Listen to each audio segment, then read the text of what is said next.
Hello everyone and welcome to the Animezillia, and today we're going to be talking about a brand new anime series that I think is pretty cool and interesting. So, the anime I will be discussing today in this review is of course Darwin's Game. Now, as far as first episodes go, this series I thought executed their first episode fantastically, all the way from the length of the episode to the output of information. Like with any anime, they have to basically set the ground rules, tell us what it's all about, show us what it's all about, and get us hooked. And I am honestly quite hooked with this show. I can't wait to see more of it. So why don't we have a quick rundown of what the show's concept is all about. So basically the main character, his name is Kaname. He downloads his app after being invited, and it's called Darwin's Game, which essentially is a death battle game, which basically only activates when someone wants to challenge you. And the fight doesn't stop until you or your opponent is dead. Or you manage to survive the timer. Now, there is another loophole which they say at the end of this episode, that basically if you swear loyalty to the person you lose to, your life is spared. Okay. But the idea of this being a death game, I thought was a bit overrated at first. However, there is a few features and gimmicks that help this anime make it more interesting and stand out a bit more. So we have the character using an ability called a sigil. Sigthed. Basically is that. Their eyes basically glow, typical anime style. Any power up has to be with the eyes. But essentially what it does is it gives the player an ability that is very unique to them and their characteristics. So for example, the lady in the image here, we don't exactly know 100% what a sylph is, but it looks like she can control chains or other metal objects. The main character, which you see in the thumbnail, Kaname, he looks like he can create objects and bring them out. So honestly, that concept got me intrigued a little bit. Now, another good concept and gimmick that they use in this is that they actually have in-life player-up items. As we see the main character, he gets delivered a gun within seconds of obtaining a new level and obtaining that item. Now, honestly, that's why I call super fast delivery service. Why don't we have that yet? And the whole show, the whole show does actually compact all these features, and they add more. For example, you've got a feature on the phone where it's basically showing you a rough location of where your enemy actually is. So your enemy can't just run and hide. It actually draws them out, which makes matches more believable and less, extendable, if that makes sense. And as well as the fact is, you cannot accept or make outgoing calls on your mobile phone once the game is initiated. So as we see with the main character, he's trying to call an ambulance, but the number, is out of reach, out of service. He can't use his mobile as a phone, only as a tracking device or as a way to purchase items to help him in the death battle. So all of that was pretty cool. Now then, the episode timing. Honestly, I thought that the 47-minute length was a pretty good move, because it allows the show to explain and present the overall idea of the series to us as the audience, without making the episode feel too rushed or without overloading us as the audience with too much information in a short space of time. They managed to introduce us to some characters that were quite intriguing and interesting. They managed to show some emotion and development almost, and characteristics of those characters. And they managed to explain clearly what this death game is all about. And honestly, being a half an hour episode probably would feel like it's quite rushed and we would get overloaded and not really bother too much. It would just be thinking, another death game, or whatever. We've seen that so many times. Now, another thing with the episode being 45 minutes is that, again, it showcases the characters, gives us the insight that we need. So, let's look at these characters, shall we? So, we'll look at the main character first of all. Oh, and one side note, if you lose the game, this is what happens to you. You end up getting blocked out bit by bit. and then all that's left of you is like blocked out cubes of like the pavement or whatever you're leaning up against. It's pretty creepy, but cool. So main character, Kaname. My first thoughts about this character is that he's a typical, I don't get it, and I don't want to fight type of character. But stripping all that away, and you actually have a character that is weirdly skilled in combat, considering he's only a high school student, and he's very tactically smart. As shown in this episode, with the plans that he makes in order to carry out his actions and complete the game itself. He sets up many traps, and he sets up like a way for himself to win and get his opponent into checkmate. That was a pretty cool idea and a good showcasing of his tactical awareness.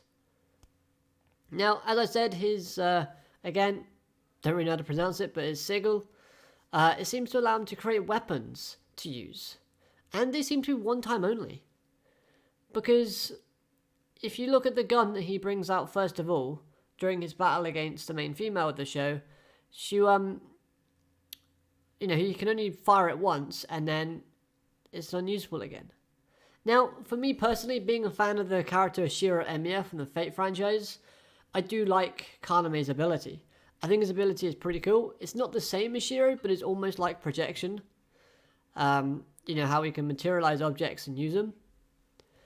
And honestly, his personalities and skills somewhat remind me of, Shiro's a tiny bit.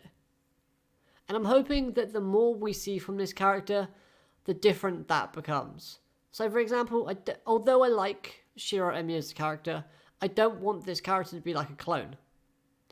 That's my only criticism of the main character so far. He seems a bit wet behind the ears at the moment, but hopefully with a few episodes under his belt, he might develop into a pretty competent and skilled character. And with Shuka being with him at the end of the episode, I'm pretty sure he will, sooner or later. So I think overall, with this character, I'm a bit indifferent. And I'm just waiting for more. So hopefully we can kind of, get more interested in him. Because his design at the moment is kind of plain, not going to lie. Now, I mentioned a girl named Shuka. And this is her. The main female, and yes, I really like this character. Not only does she show off some great combat skills, but her personality is just brilliant. She goes from being this well-presented and focused character to a adorable, cutesy, clumsy character within the space of this episode. She shows off a bundle of emotions and traits. Her smug face is brilliant as well. Seeing her take down a bunch of people earlier on really did give me the vibe of, wow, this girl's going to be trouble later on. But that trouble appears to be a different type of trouble. Because the main character gets a bit lucky and let's just say the end of the episode ends with him waking up in bed and they're both nearly naked completely. Yeah, let's hope it doesn't go that route too long. Anyway, her sigil isn't 100% confirmed, but it looks like she can control her chains, like I said earlier, and it makes them move almost like a serpent-like creature.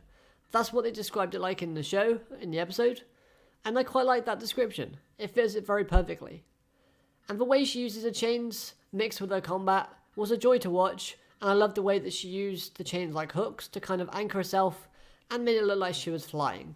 You know how like in Attack on Titan, they have those grappling hooks that fly off and they just kind of shoot? She did that a lot, and that was pretty fun to see. And obviously, her design is one of the best we have so far in the series, in my personal opinion. So then, we have some more characters. So, we have a friend that helps out Kaname in this fight. Unfortunately, you can't see him on screen. I do apologise about that. And honestly, he's a pretty cool character, and the start of the episode, I was actually kind of like, yeah, I like this character. He's pretty decent.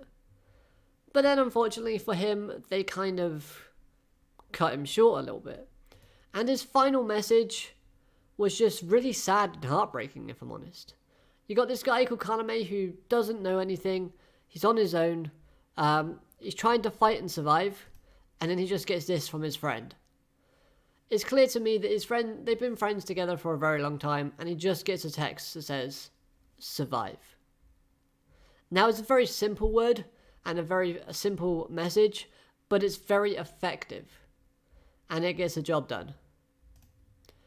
Now, these two characters that you see up on screen, we don't know a lot about them, and I'm quite intrigued to see what they're like, because they seem like very opposite people. If you see the one on the right hand side, she's almost like an information broker. She collects information and she sells it for high points. Seems pretty interesting. I wonder how they can implement that and the main character together to kind of form a storyline there. As well as with the character on the left hand side, the rough tag looking bloke, he's part of like some sort of gang. He says he wants to unify and protect the area, which we all know that's a load of rubbish. But his ability seems like he can slice objects, as we see him slice fingers and someone's face in half. Pretty cool. Don't know how you're going to defend against that, but okay. So he's obviously going to be the main obstacle that the main protagonist has to overcome. Can he slice abilities? I don't know. But he did leave a bloody bath in his wake in this episode, which proves to me that he's a very decent and accomplished fighter. Now, all in all, the way that you get into this game is very simple. You have to get bitten. Oh no, that's the one I want. You have to get bitten by the snake after you open up the app. This gives you your ability. This is how the abilities come into play. And basically, you start playing. It's a death battle on your mobile phone. You buy items. You get people to help you. You search. What more can I say? It's a very good series. All in all, the voice acting was pretty good for all characters. And I couldn't see any errors in voice acting to the characters. They all seemed to fit their respective character very well. The music I thought was great and was used correctly at the right time, as well as sound effects were used effectively. The animation was really clean and smooth throughout, great visuals and some great expressions for characters. Hopefully some of the images you see up on screen look better than I think they do. But honestly, if you haven't seen this series, I would highly recommend for you to go and watch it. Just try the first episode. I'll guarantee you enjoy it. All in all, this series shows a lot of promise, and I'm very much looking forward to the next episode. But with all that being said, if you want to watch this episode, or you want to watch this show, it is a Funimation licensed show, so you probably have to go to Funimation and watch it there, or watch it anywhere else you can find it. However, I wouldn't sleep on this show because it's a very decent first episode with some promising prospects attached to it, and for the winter anime of 2020, we can only hope that it gets better. Anyway, I hope you've enjoyed this video. If you have, hit the like button, subscribe if you're new so you never miss a video from me. Stay up to date with the Darwin's game episode reviews. I'm going to be doing them on a weekly basis, and I guess I'll catch you next time. Bye bye for now, have a good day.